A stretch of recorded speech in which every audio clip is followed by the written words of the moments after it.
बिहार के सभी नियोजित, नियमित, नवनियुक्त एवं सेवानिवृत्त शिक्षक भाइयों, शिक्षिका बहनों, सादर प्रेम नमस्कार। बिहार के सभी शिक्षा प्रेमियों एवं जिंदा व्यक्तियों को भी हार्दिक प्रणाम। साथियों, एक सवाल मैं आप लोग से पूछना चाहता हूं। निश्चित रूप से मेरे फेसबुक पर उस सवाल का जवाब आप लोग दीजिएगा।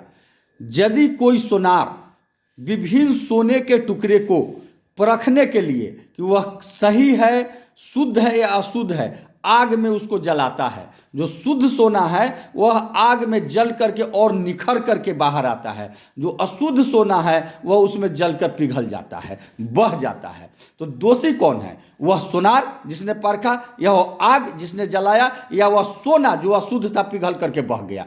ठीक उसी तरह से आज के पाठक सर ने तमाम संगठनों पर नकेल कसने का जो आदेश दिया है, जो उन्होंने टाइट किया है, उसकी लोग आलोचना कर रहे हैं।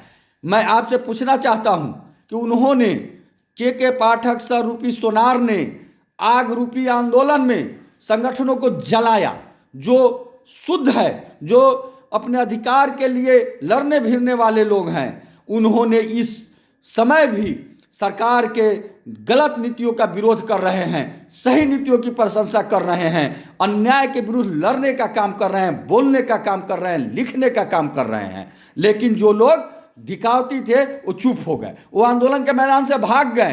तो फिर दोषी कौन है? वह सरकार जिसने ऐसा काम किया, या वह नेता जो लड़ने के समय चुप्पी साधे हुए हैं, या वह व्यक्ति जो नेतृत्व क्षमता को बिना सुनते हुए जबरदस्ती पीतल को सोना सोना चिल्लाने में लगे हुए हैं? इसके लिए दोषी कौन है?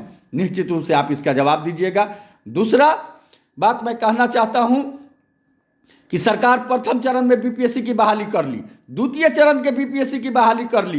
पहली बार कहे कि एक मामूली परीक्षा लेकर नियोजित शिक्षक को बना देंगे सरकारी सेवक, दूसरा बार कहे कि एक साधारण परीक्षा लेकर बना देंगे। लेकिन आखिर यह परीक्षा कब होगी या नहीं होगी? हम सरकारी सेवक कब बनेंगे? मैं आप तमाम साथियों से कहना चाहता हूं और सरकार से भी कहना चाहता हूं कि सरकार हमें ज़्यादा तंग न करे, ज़्यादा अन्याय न करे। अभी जो सरकार की नियमावली आई है हम लोग के लिए, वह पूर्णतः अन्यायपूर्ण नियमावली है। मैं डंके की चोट पर कहता हूं कि वह नियमावली नियोजित शिक्षकों के हित में नहीं है। इसलिए मैं सरकार से मांग करता हूं कि उस नियमावली में संशोधन करे, शिक्षकों के अनुरूप बनाए और यथाशीघ्र सभी नियोजित शिक्षकों को सरकारी सेवक बनाएं, सरकारी सेवक का दर्जा दे और उनकी जो सेवा की निरंतरता है, जो 3, 5, 8, 10, 15, 20 में बहाल हुए हैं, उनकी सेवा की निरंतरता को बहाल रखा जाए। उनकी योगदान तिथि वही माना जाए जो नियोजित शिक्षकों के रूप में प्रथम योगदान किए हैं, और उसी के अनुरूप उनको तमाम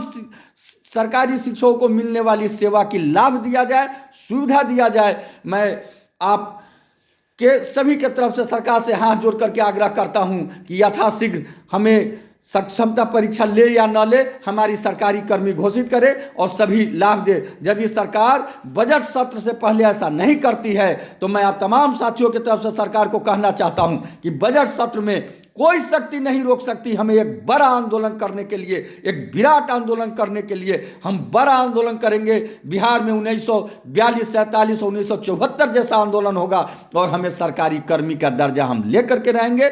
हम सरकार का विरोधी नहीं है, हम अपना समर्थक हैं, हमें माने। और आप तमाम साथियों से भी आग्रह करना चाहते हैं कि आप तैयार रहिए, आप इनकलाब के लिए तैयार रहिए, आप अधिकार के लिए तैयार रहिए। अंत में आप तमाम साथियों को और सरकार को भी मकर संक्रांति की हार्दिक बधाई, हार्दिक शुभकामनाएं। आप सभी साथियों को बहुत बहुत धन्यवाद, सादर प्रणाम, नमस्कार। इनकलाब जिंदाबाद, शिक्षक एकता जिंदाबाद। आपका केशव कुमार, प्रदेश अध्यक्ष शिक्षक संघ बिहार।